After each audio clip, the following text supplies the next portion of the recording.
Okay, so I wanted to go over a more complicated mesh and node analysis example because I know sometimes people like having extra examples as practice for homework or an exam, and we don't have time to do all of these in lecture. So I'm just going to work out a complete example where we're going to say we have two batteries in parallel with a load resistor. And I want you to model this circuit given all these values, but we are going to attach an ammeter and a voltmeter to measure the current through and the voltage across the load. And I want you to model this with practical everything. So practical voltage sources, practical voltmeter, practical ammeter. So if we draw that out more completely, that means we're going to have source resistances on our batteries. We have our load resistor here. Then we have a series resistance with our ideal ammeter. And we are attaching our voltmeter in parallel across the load. And there is a parallel resistance with the ideal voltmeter. So I'm going to go around and label everything. I'm going to say these are all your givens. We know VS1, VS2 for our two sources. We know RS1, RS2. We're going to call this RV for the resistance of the voltmeter, RA for the resistance of the ammeter, and RL for the resistance of our load. So all of those values are given, and I want you to find IL, current through the load, and the voltage across the load. So accounting for all of those different resistances. And here's a case where mesh and node analysis can be a little more useful because you're looking at this, it might not be immediately obvious how you can start combining resistors to solve for this. So mesh and node analysis allow you to do this a little more systematically. So let's do mesh analysis first. I'm going to redraw the circuit a little bigger and take into account some of the things you need to remember, like connecting grounds. So all of these grounds, remember I didn't draw it out here, but all of those grounds are actually connected. And that's going to matter when I'm drawing my loops. So let's draw that circuit bigger so it's a little easier to label the meshes. Okay, I've drawn that a little bigger. Now the first thing I'm going to do is go through and assign sign conventions to everything. So my voltage sources. For the resistors, on the voltage sources, this might look like I'm doing this upside down, but I want to follow the convention that positive current is flowing out of my voltage source and into the resistor. Again, you could flip that around as long as you keep track of the signs, it's fine. Sometimes you think it's weird to have, we're used to having the plus signs on top, so if you see a plus sign on the bottom, kind of get it flipped in your brain. I'm going to go around and assign plus and minus signs to everything like that. And now I'm going to draw my mesh currents. So I have my first mesh there, I1. Second mesh here, I2. Third mesh here, I3. Now this is important. I am not counting the part with the ideal voltmeter as a mesh. Okay, so we assume that for an ideal voltmeter, there's no current flowing through it, so that I equals 0. So we're not a mesh as far as our circuit analysis is concerned. Okay, so we're only dealing with I1, I2, and I3 because, remember, our practical multimeter, practical voltmeter is this whole unit here. So this one is still an ideal voltmeter. So if it helps, you can just redraw the circuit kind of without the little voltmeter and ammeter symbols in there, because the ideal ones we assume have no effect on the circuit. What we care about is the resistors. So with the meshes we're going to analyze here are I1, I2, and I3. So we'll kind of squeeze the equation for mesh 1 over in the corner on this slide, and then we're going to have to go to the next slide. So I'm going to pick a place to start for mesh 1. I'm going to start right above my voltage source. Following the sign convention I used in lecture, I'm going to go clockwise around the loop, add the voltage if I encounter a plus sign, subtract the voltage if I encounter a minus sign. So for mesh 1, I get V RS1, keep going around the loop, subtract V RS2, that's lousy handwriting on my part, that's supposed to be a 2 over there, keep going, plus VS2, keep going around the loop, minus VS1 equals 0. Now, two of those voltages, VS1 and VS2, are knowns. Those are given, so I don't need to do anything with them. The other two, I need to rewrite in terms of my mesh currents using Ohm's law. So for VRS1, I can see that my only current flowing through S1 is I1. This isn't bordering any other meshes. So that is going to be just I1 R S1. Again, paying attention to my sign convention, the way I've defined I1 to be flowing clockwise. That means I1 is flowing into the positive terminal of RS1. So as far as RS1 is concerned, I1 is positive.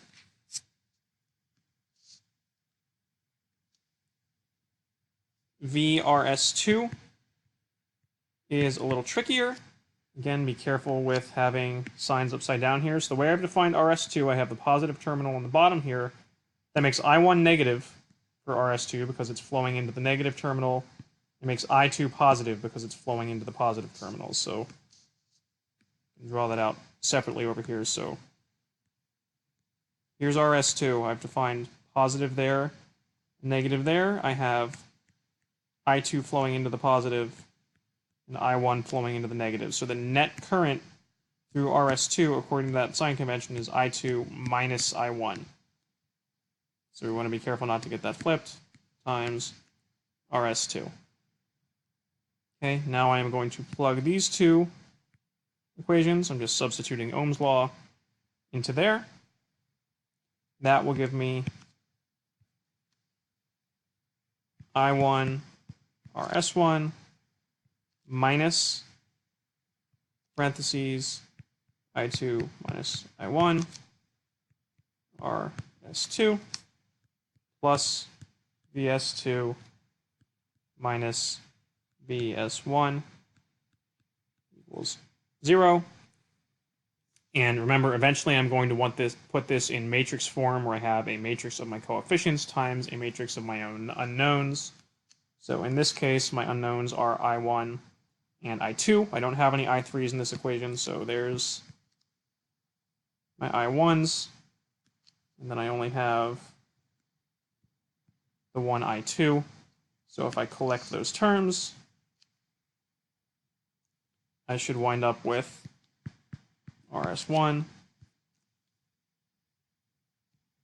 plus RS2 I1 minus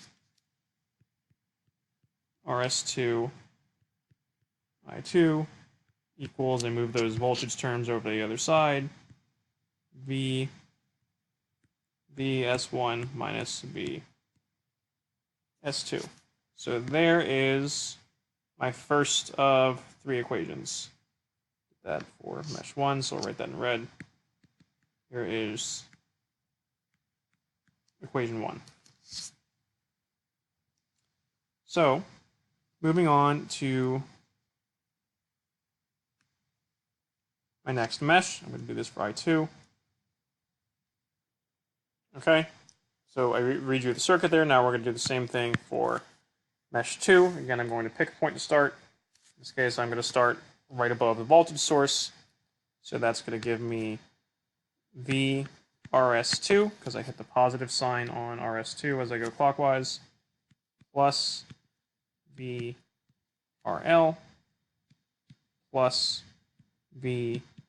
I ignore the ammeter. I'm assuming that this symbol now represents the ideal ammeters, so there's no voltage drop over that.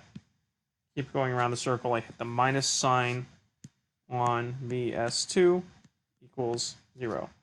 So again, S2 is one of my knowns. I don't need to do anything with that, but I need to rewrite all of the others in terms of Ohm's law. So V for RS2, I had on my previous slide. That's I2 minus I1 times RS2. I don't need to redo that for this mesh. VRL. Okay, so now I have a resistor that's bordering mesh 3. So again, I need to be careful about my signs. In this case, I have I2 coming into the positive terminal, and I3 is coming up into the negative. So as far as RL is concerned, I2 is positive, I3 is negative. So that's going to be I2 minus I3 RL.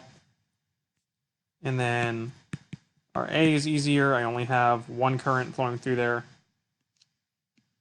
So I only have I2 flowing down through RA because that is not bordering mesh 3. So that is just going to be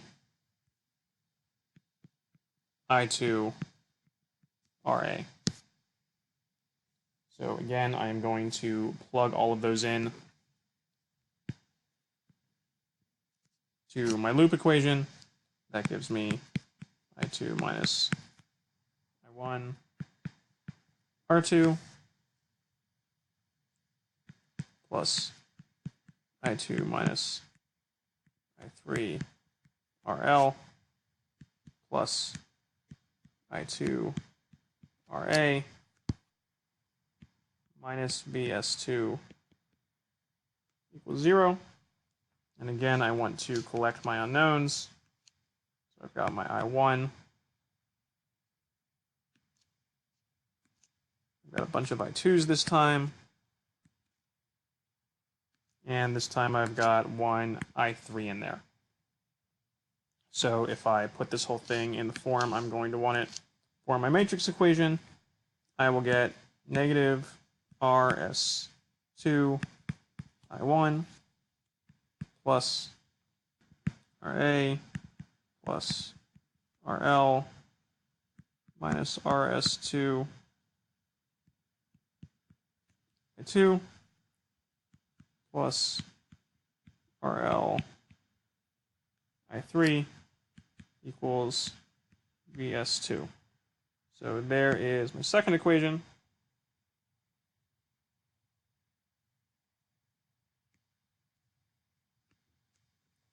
Now finally, I'm going to do the same thing for mesh 3, which is a lot simpler in this case. So I'm going to pick, because I only have the two resistors, pick a spot there, go around the loop clockwise. So I'm going to have plus V RV. I keep going around. I hit the minus sign on RL.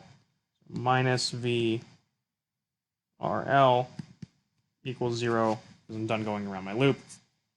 Need to rewrite each of those in terms of Ohm's law. So for VRV, I only have I3 flowing through that, so that's just going to be I3 RV for RL. Again, I need to be careful with my signs as far as RL is concerned.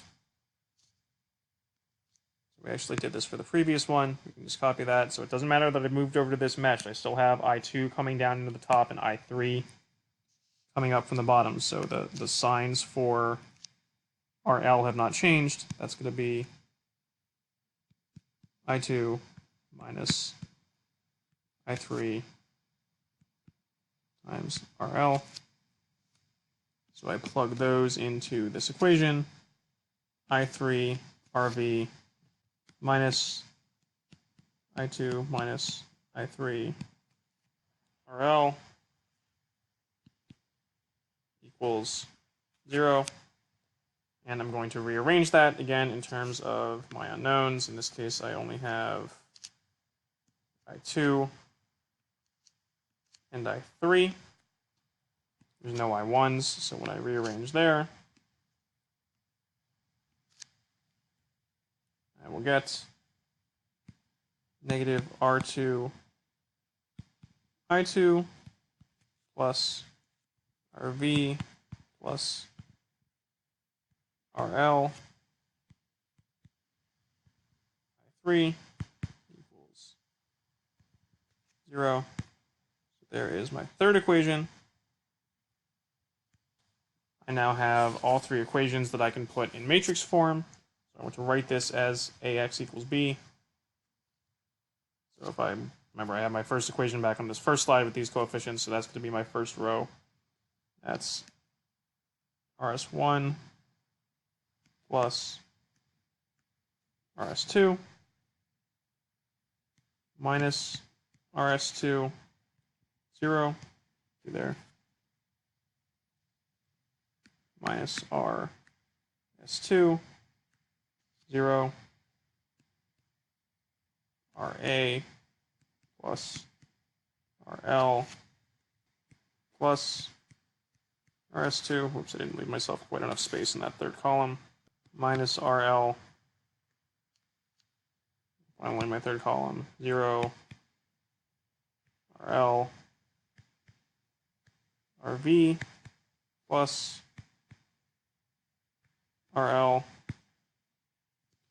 I have that times the matrix of my own knowns, so that's I1, I2, I3 equals VS1 minus VS2, VS2, and 0. So again, that's my AX equals B. I can solve that using X equals A inverse B. No need to do that by hand. Just do it in MATLAB or Python or whatever you're comfortable with. That gives you your unknowns, I1, I2, I3. And then remember, in this case, our original question was we wanted to find the current through the load resistor. There's our load resistor RL. And we have I2 flowing into RL, positive, I3 flowing into the negative terminal. So using the sign convention for the load resistor, we have IL equals I2 minus I3, and then the voltage across the load resistor is just VL equals RL IL. So again, that was a lot of setup work, but now we have the final equations where if we know all the resistor values and all the voltage values, we just plug that in and can get these. And if we change the value, you just change the number in your MATLAB script, and the calculations are already set up for you. Okay, now let's do the same circuit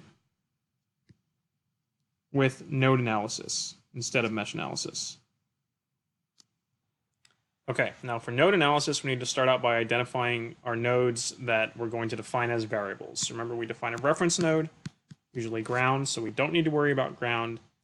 And we also don't need to worry about nodes that are just immediately between ground and, connected to ground through just one voltage source. So if you think about this, I know VS1 and VS2. I know the voltage at ground is 0 volts, so the voltage at these two nodes is not an independent variable. I know that that's going to be VS1. I know that the voltage there is going to be VS1, and I know that the voltage here is going to be VS2. So even though those are nodes, they are not nodes with an unknown variable. My nodes with an unknown variable are going to be up here. And remember, this is all one big node. So even though I have multiple wires connected, that is all one node because they're all at the same voltage. This is just one wire running along. I could have drawn this circuit such that they all came to the same point if I wanted to. I have it drawn like this instead. So that is VA. And then the other node I have here where things are joining is in here at VB. Again, remember, we are assuming that the ammeter is ideal, so we're not worried about that node there. We're assuming no voltage drop over the ammeter. So in this case, I actually only have two nodes, so I'm going to wind up with a 2x2 equation instead of a 2x2 matrix instead of a 3x3 matrix in my equation. So it turns out that node analysis might be a little less work. So if we had counted the number of meshes and the number of nodes with independent variables to begin with, we could have decided, oh, I think node analysis is going to be simpler in this case. I'm going to do node analysis instead.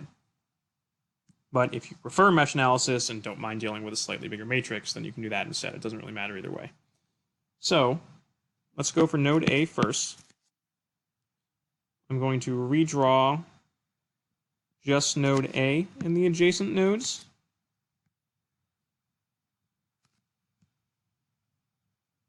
So if we're only drawing the things that are connected to node A, so remember node A is this whole thing up here, VA.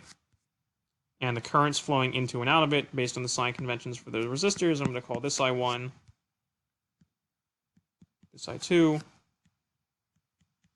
I3 flowing out, and I4 flowing out. I didn't relabel the resistors on this diagram since it's getting a little crowded in there. I'm also going to label my adjacent voltages, so remember, again, I know voltages at these two nodes are VS1 and VS2, and then the voltage over here is VB. That's one of my unknown variables.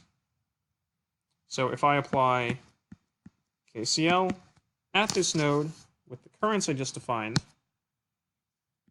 I get I1 plus I2 because those are positive, they're flowing in, minus I3 minus I4 as they are negative and they're flowing out equals 0. I'm going to rewrite all of them using Ohm's law.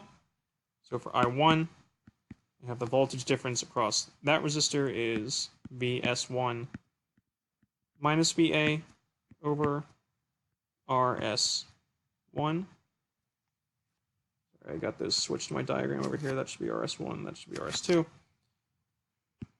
I2, similarly, I have VS2 minus VA over RS2.